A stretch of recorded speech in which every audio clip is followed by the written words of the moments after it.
Hello everyone, my name is Nicole Schroeder and my creative writing piece Independence was selected as the winner for the 2020 Kerr Award for Nonfiction hosted by MU's Creative Writing Program. Today I'm going to be reading you a section of my essay. My grandmother passed away this past summer and the essay deals with the emotions I felt going through her belongings and my efforts to understand who she was from the things she left behind. I remember the last time this many old books surrounded me. It was a few months ago in the basement of my grandmother's house. My mother and her siblings had spent their childhoods there, and my grandma had lived in the home for over 5 decades. This weekly trip to help clean her house was a catharsis in some ways. In others, it was an unspoken apology to my mom and myself that tried to alleviate the guilt I felt for not having been there for her. I'd been overseas when she'd passed this past summer. I'd been interning in London, but everyone seems to use study abroad as an excuse to travel everywhere except your host city, and somehow my roommates had convinced me to go on a trip to Paris with them that weekend.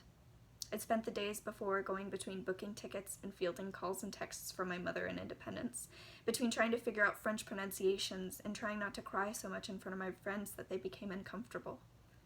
Then the night before we left, at 3:26 a.m., I woke up to my phone ringing and my mother's photo on the screen. I knew without even hitting the answer button. I felt out of place all weekend. I'm good with words, but suddenly I couldn't communicate. Not with strangers walking the street who spoke French when I had spent 8 years studying Spanish. Not with my roommates who were having fun on vacation, gallivanting from the Louvre to the Eiffel Tower to Versailles. Not with my family, who were the only people who would understand, but were oceans and time zones away. The feeling never really went away until I arrived back in Columbia and began my weekly trips to Independence with my mother. Every Saturday for the next semester, I'd make the 2-hour drive with her and help with the house. And as the amateur antiquarian and the family's resident writer, I was quickly placed in charge of the books. Not surprisingly, Grandma's stockpile of hardbacks and paperbacks hadn't fared well over the years. Most of them sat on tarnished metal shelves coated in a layer of dirt and dust, an unintended consequence of being the only shelving my grandmother could afford, and the accumulating furniture, clothes, and other odds and ends that had left them forgotten in a back corner. The smell of cigarette smoke and mildew clung to the pages instead of the usual sweet scent of yellowing paper. Other books, school books from my mom's childhood, freebies offered with cans of Folgers coffee grounds, Reader's Digest collections, piled atop one another in boxes on the floor. We had to throw many of those away because of mold growing within the binding, all credit to a burst pipe a few years back. I decided what to do with them all. Keep them, sell them, set them aside for the dumpster. My mom, my aunt, and my uncle would call me over to sort through the piles as they found them, and for the most part, the decision should have been relatively easy. For any other set of derelict books, it probably would have been, save perhaps for the initial pain of seeing my rejects tossed into a garbage bag. But these had been my grandmother's books, and in spite of the words on their pages, the rare message I might find scrawled on the inside cover or the bookmarked passages alone made them infinitely more valuable.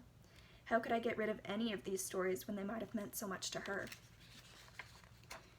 The archives I'm in now look nothing like my grandmother's basement. I can't decide if it's the floor-to-ceiling bookshelves or those honey-colored rolling ladders that every book nerd who watched Beauty and the Beast as a child dreamt of owning one day, or even if it's just that unique mixed scent of aging paper and new wood, of past and present. But something has drawn me to this room, more so than any other space in the new archives building on the edge of campus that I started exploring last week. Perusing the shelves and admiring rows upon rows of faded spines and newly bound books with the leathers still stiff and uncracked, I keep finding the names of places I recognize. They're towns where relatives have lived, or places I've visited, and though they're small, among these bookshelves, these Midwest communities are given their dues.